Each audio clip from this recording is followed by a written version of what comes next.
was just a little girl. And I hope no one interrupts me.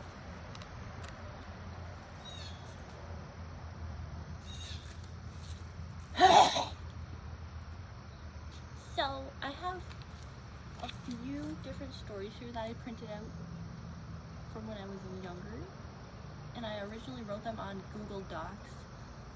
And when I was cat sitting for my boyfriend's parents and neighbors, I printed some out. So now, I'm going to read one of them. And the one that I'm choosing is the one I was most proud of growing up, that I remember I spent so much time writing. And as a little bit of background info, I had listened to the song Pumped Up Kicks on repeat while writing this, which might sound a little cringe, but it's what happened.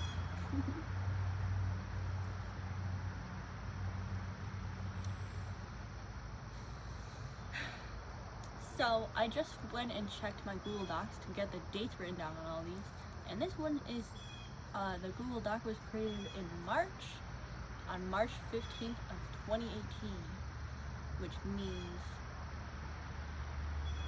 I would have been approximately, let me do the math real quick, I would have been 14 years old. Actually, no. I would have been turning 14, so I would have been 13 years old.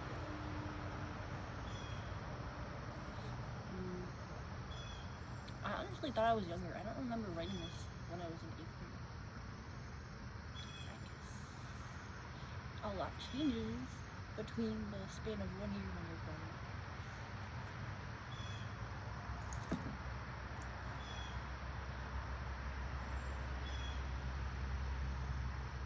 Gotta recheck my math real quick. Yep, I definitely did it right. Well, I was 13 when I wrote this, guys. And also, as a little bit of a preface, March, as I grow up, has become my most interesting of the months. Sorry, thought I heard something. This is gonna be really awkward for me because, you know, that's just who I am. And anyway, I think this is the longest story, but it's my favorite one, so let's just get right into it and start the ladder, which I literally need to start. So, it's called If Paths Changed, and I also had edited and re-edited and revised the story like a million times, and it completely changed over a few years, so I tried to get the most original finished version of it, but there was a lot of different versions of it. So. Chapter 1. Now this is about a topic that's controversial, guys, just a heads up. So, just imagine 13-year-old girl writing this story in her bedroom while listening to Pumped Up Kicks. A gun fired and the ricochet was heard throughout the entire high school. The hallways cleared within seconds with screams and crashes and slams. Doors were shut, windows blocked, and people, lots of people, lives hid in shadows behind desks and tables. I hear someone talking.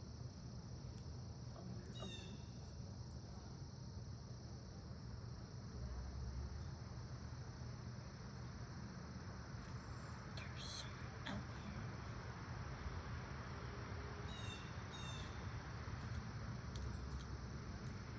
One second, guys. I have to go to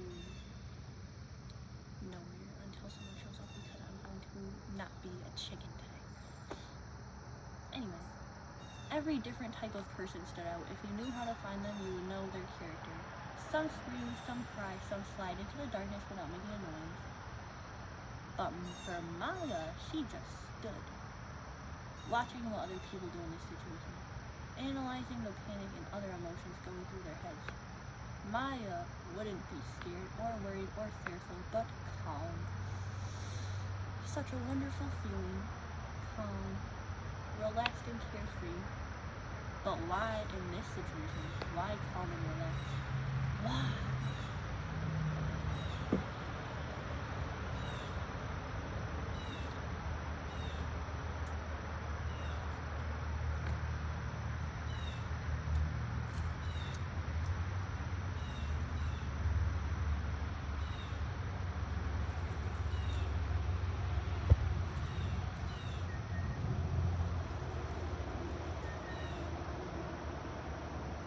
That's a bad thing, right? There had been a bullet fired, and Maya just stood calmly. But there was nothing else she could be, as she knew who had fired and who, not specifically, had been fired at. She knew why too, yet she hadn't made an effort to stop it beforehand. Now someone surely had been killed, and someone else would be broken because of the death. Perhaps no one could be more broken than the man who pulled the trigger and had ended a hated opponent's life. He had been broken before, he never had time to mend back together, and he had killed because he didn't have anything to lose, for he'd already lost it all. Maya had seen the fire in this man's eyes. The eyes tell it all, give it all away. Maya knew the kind of rage ready to erupt inside of him all too well. That's why Maya didn't stop him or say anything or do anything, except look into those sad, angry brown eyes and understand. She still understands. She understands the character of his, the way he despises the cool kids, the stuck-up kids, the happy kids.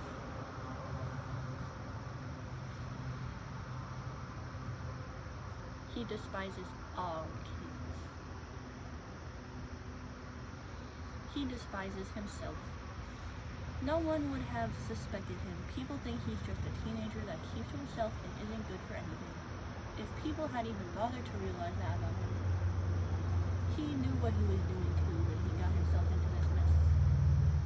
He had so many years to do nothing but observe, plan, and hate. The moment he became even more invisible in high school, he decided he would be making an act soon. He was angry enough.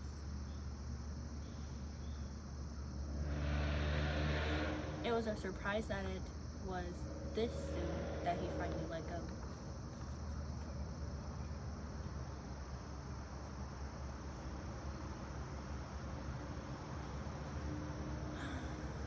Perhaps she didn't know his name. He wasn't popular or even noticed. He was almost forgotten, like Maya had liked to say. She didn't need drama in order to be fine or okay. He didn't need neither. She supposed they both liked it alone. Everything they do is for them, selfish and greedy for not wanting to get involved when they should. They kept to themselves quietly.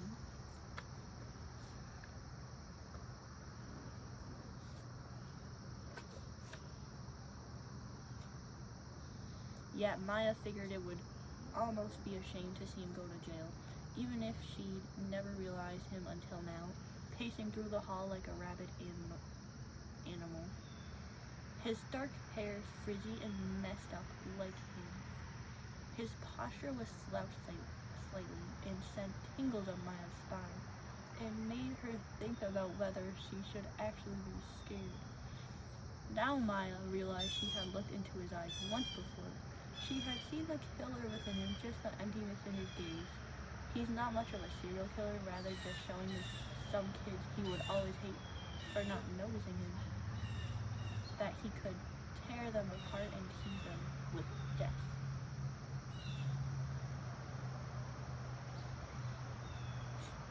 They didn't know better than to be popular and uncaring.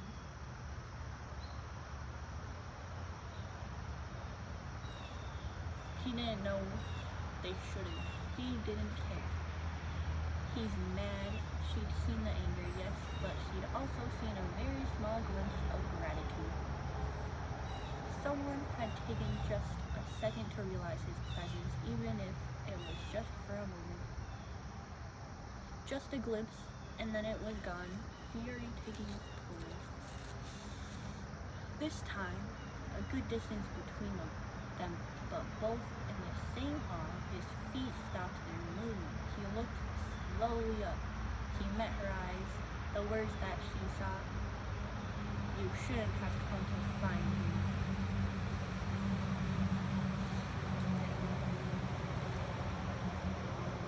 Chapter 2. His hands were empty-handed this time. The weapon discarded a few meters away, closer to the man and woman on the ground, bloodied. Bloodied because of him, he realized the gray-eyed girl standing down the hall and locked into her gaze. He read it and realized she was understanding. Someone understanding him, the murderer. He recognized her eyes now from a while before, and he figured the reason he didn't reach for his pistol was because of that. Someone else liked him that didn't strive for popularity. Someone else that wasn't scared of him. He didn't know what she was going to do next, so he waited. Her eyes didn't flinch for a while, and his didn't either, but after waiting long enough too, she risked staring her eyes over to the jumbled bodies on the ground, though he didn't take his off her. No signs of disgust or hatred as she viewed the two people beside him. It was so strange, different mostly. She seemed so calm, fearless. He wondered if she would still be that way if she knew how secretly violent he was. How secretly violent he was feeling.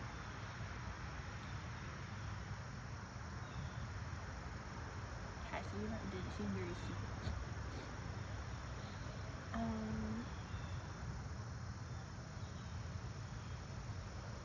Her curly blonde hair didn't sway an inch as she glanced back at her. They were both waiting for a reaction of some sort.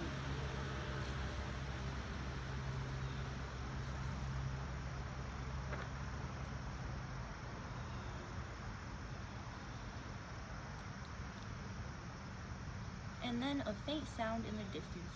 Sirens. The girl noticed him tense and squeezed his nails into his palm. The noise was now coming so fast and loud, and they would be taking him away soon. Since it was probably his last time, he took out a cigarette from his jean jacket and lit it, then sucked into it, feeling the harm it does to his body. And all the time, he peered through the smoke at the woman that may easily get herself into some trouble soon too if she kept looking at him the way she was. She was still looking at him through sympathetic eyes. She would get herself into trouble and hurt because he could only stand her pity for so much longer. Eventually, the police were barging through the halls, weapons drawn, some breaking through the rooms to make sure everyone was okay. Then there were two coming for him and two coming for her. They grabbed at his hands, forcing him to drop his cigarette and began pulling away the innocent girl. But she didn't let them. She pulled back against them, staying in place but struggling. She was staring into his eyes, searching, still staring. Her eyes were now blazing. It was a plea. His mouth lifted into a feral grin. The officers were tugging at the two teenagers still. Chapter 3. Sorry for saying that. She wasn't going to give up. Maya wanted more of him. She was just getting the chances she wanted. The danger in the way he does things, vicious. It was rather alluring in such a bad way. She needed more, just to understand as fact. She had questions. And then he smirked. Such a tempting request. He was asking her to run with him, perhaps. But what a bad idea. She shouldn't dare, couldn't. She would get herself into so much trouble, but this smile of his, still lingering, seemed to be manipulating him. She lost common sense. It's not like she would be locked up forever just for running somewhere away with him. Maybe this was an opportunity to learn something about him and herself. She didn't want to risk running away with him, but the challenge was intriguing her. Maybe she read his eyes wrong. But if he was going to propose this, there had to be a reason. Maya would take a risk this time. She gave in to his enticing grin and gave him a smirk of her own. Chapter 4. Since Maya was known as an innocent girl that is in danger of the suspect, she would be dragged to safety, not handcuffed. This is unlike the obvious killer who had little specks of other people's blood on his jeans and jacket. The rubber on his boots were soaking wet. Maya allowed the police to bring her a few steps away, hoping to get their guard down, but their firm hands were still attached to her arms, and she would need another way to get out. Maya turned towards the police and screamed in their face, unexpected, she supposed, they backed up a step. As they loosened their grip out of fright, she pulled and lost their grip completely, running down the hall in the other direction behind the now free man. With training, the cops would surely catch up quickly, but the two teenagers kept running and cursing at the steps that followed them. Maya had done track when she was younger, but gave up on that when she became a high schooler. She still knew certain tricks to maintain a fast speed. And the killer in front of her also seemed to know a thing or two about running, because he was keeping a good distance in front of her. When they came to a corner, they turned into another empty hallway. Maya almost slipped on the ground when the man she was following halted fast, but he grabbed her wrist and pulled her into a door to who knows where. It was dark when the entrance closed behind her, but she could make out a bunch of stairs ahead of her. They led up, and she suspected it went to the roof maybe. She only hoped. Maya followed the quiet steps that she could barely hear ahead of her. He was going slower now to be quiet. Behind her, she heard a sudden whoosh of rubber on tile. She hoped the cops wouldn't stop. Just keep going. She saw the sudden shadows in the small door crack, and then they were gone. They weren't stopping her. Maya's eyes adjusted more to the dark, and she didn't misplace her old Vans much anymore. The man close to her was quiet, and she could smell a small bit of cigarette that still clung to his denim. If this were a plan to get her killed, she would be fine with trying to at least gain some closure. Maybe just knowing why or how he actually shot someone. Or maybe she just wanted a friend.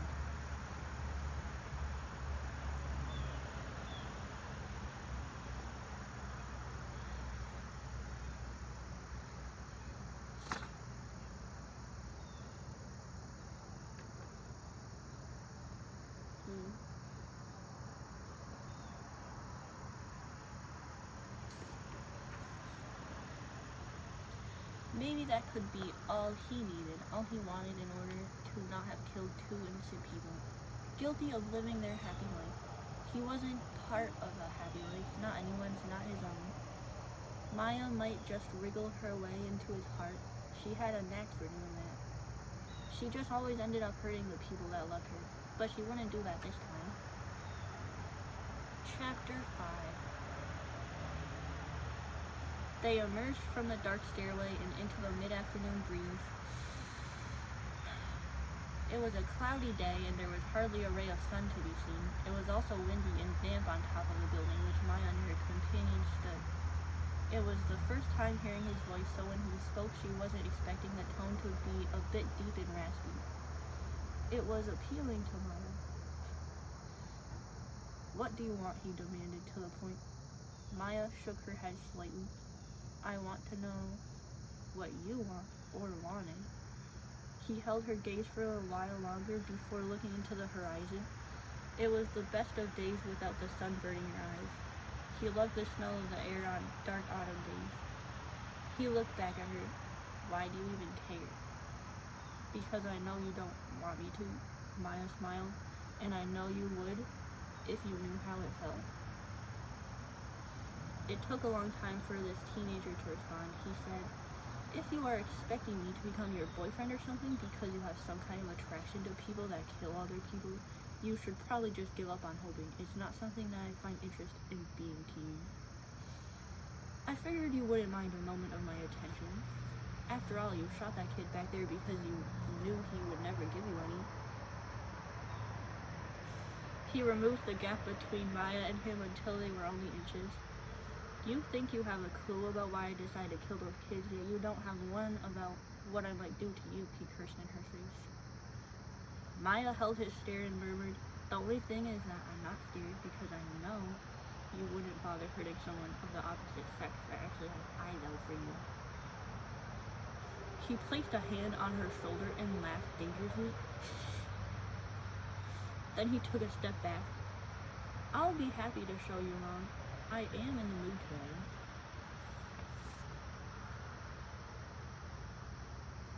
Maya crossed her arms and leaned against the wall surrounding the doorway to the school.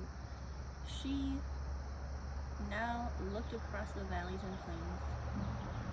She suspected he would easily do something to her that she didn't necessarily want to be bothered to feel. She was here now, and she planned on getting him to lower his guard for her, but she now realized it would be hard. She pushed up from the wall and stepped again closer to him, leaning into his dirty face. She pursed her lips before replying. Do you ever wonder what it feels like to have a friend?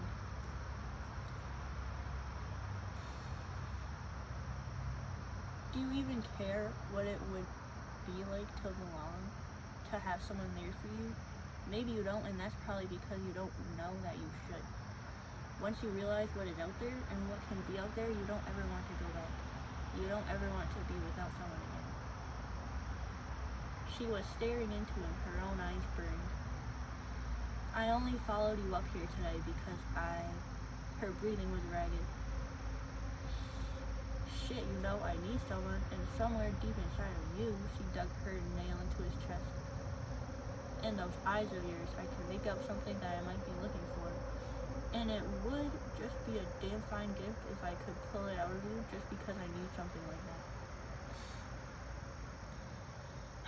But don't you realize it's so far under your skin, I'm afraid it will be the hardest thing to ever see again, to ever feel. Her cheeks were wet as she continued. It's something far inside of you that no one else may ever see. But I know it's there. No one else wants to see it because of what you are on the outside. No one has ever known that part of you, and maybe that is why that part of you is so long gone.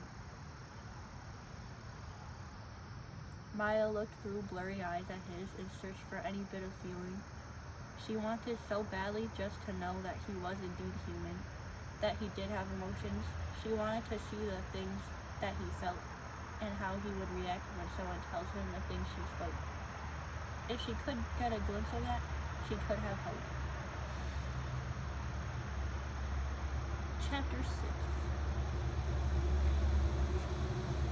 He had tried processing those words, the loneliness in her eyes, the feelings that she was laying out. He failed. He didn't know how to understand. He didn't know. He just couldn't. It was too much and too many. What was true and what did she know about him that he didn't? She had tears on her cheeks, and it felt so inhumane for him to not rub them off, though he would never know that because he seemed to not know anything.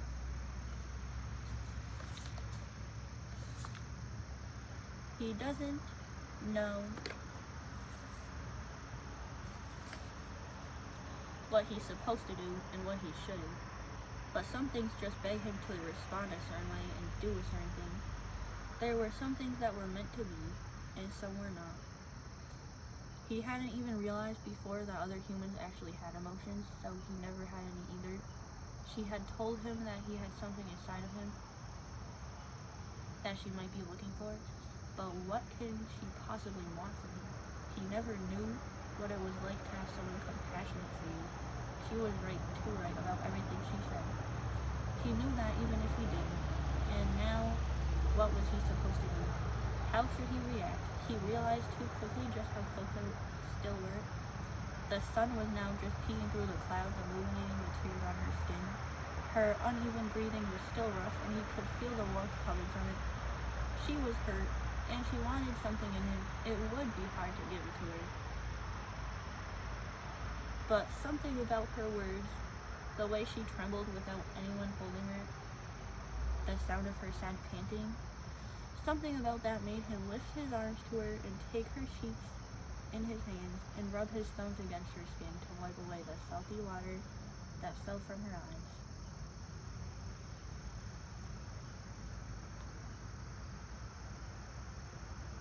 Chapter 7.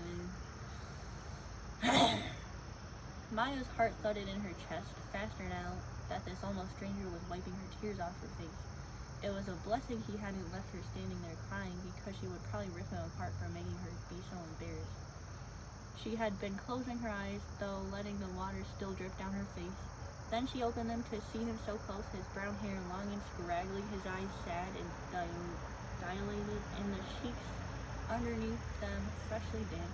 He had been crying too, quietly. He took a step back, and a bit of red appeared on his cheeks and ears. He looked down at her shoes, then took a deep breath, and asked, Why did you see something and how? If no one else does, why do you think I'm more than a killer? They were cold, hard questions. Maya swallowed. She attempted saying something but changed her mind. She didn't have a definite answer exactly. I guess I know you are human like everyone else that feels things. And Maya thought through her words. You killed for a reason. You were lonely and you can't deny that because you wouldn't kill someone if you had someone that would be risked losing because of it.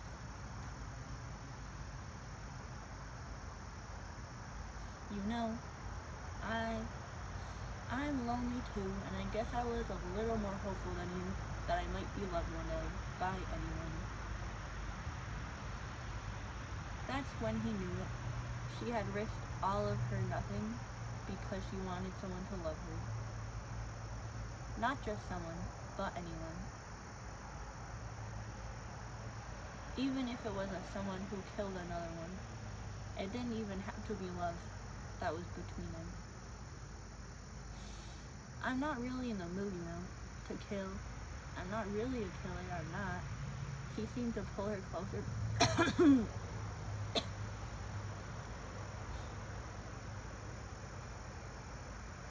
He seemed to pull her closer, but his arms didn't move. I know you're in there. I know you only did it out of anger and hate. She wanted to know. She could only wish. He studied her. Her eyes were gray, not from emptiness, but of the color. She was wearing a skin-tight tee and had a leather coat hanging around it. She had natural curly hair, clean and put together, just tired. Maybe it was stress or sleepless nights with nobody to talk to.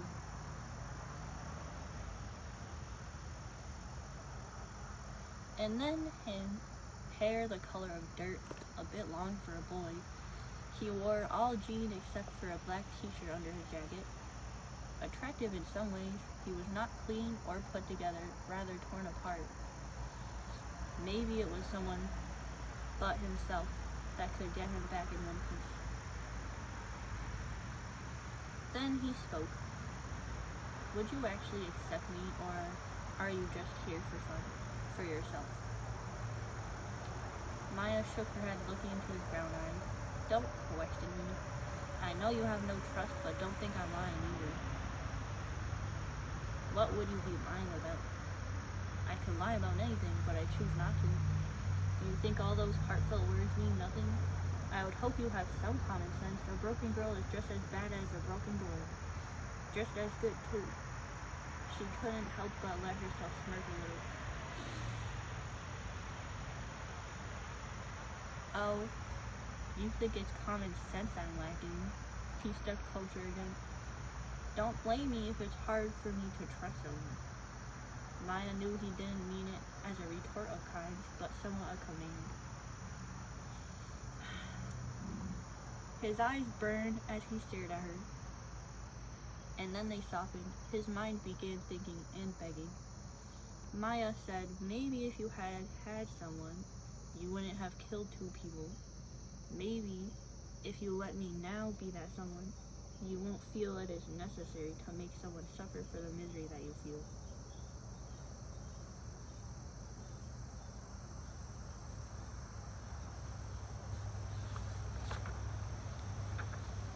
Chapter 8.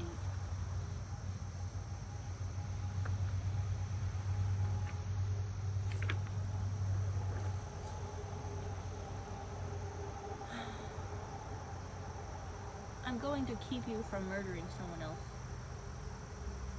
Out of spite for yourself.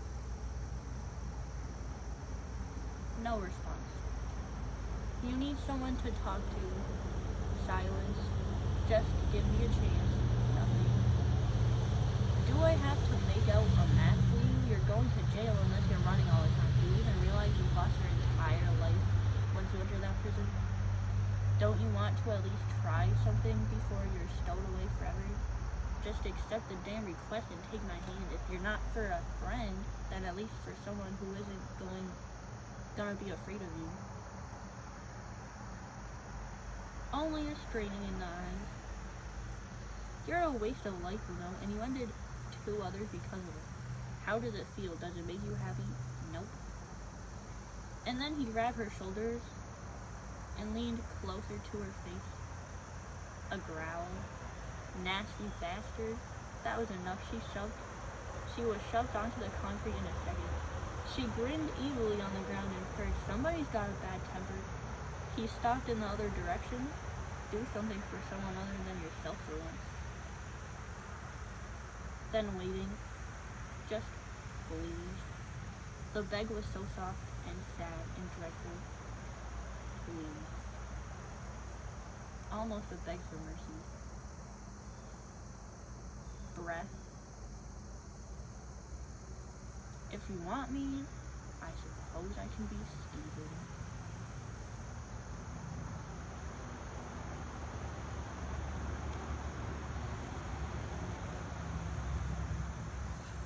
And that was the end of that version of the story. The other version was a little different, which I was kind of hoping to be able to read because I thought it was a little more interesting. I guess I'll have to like get that printed out sometime so I can read it, or like I don't know. But this is the most original version of it, I guess, out of all the many saved edits that I had to go through to find it. So, thank you for listening, and I hope you enjoyed. Let me know what you thought of it, and if you would like to hear the other version, because it has a bit of a plot twist, which I am disappointed that I didn't print out that version. Anyway, thank you guys, and I hope you have a wonderful rest of your presence here for the next 12 to less than 12.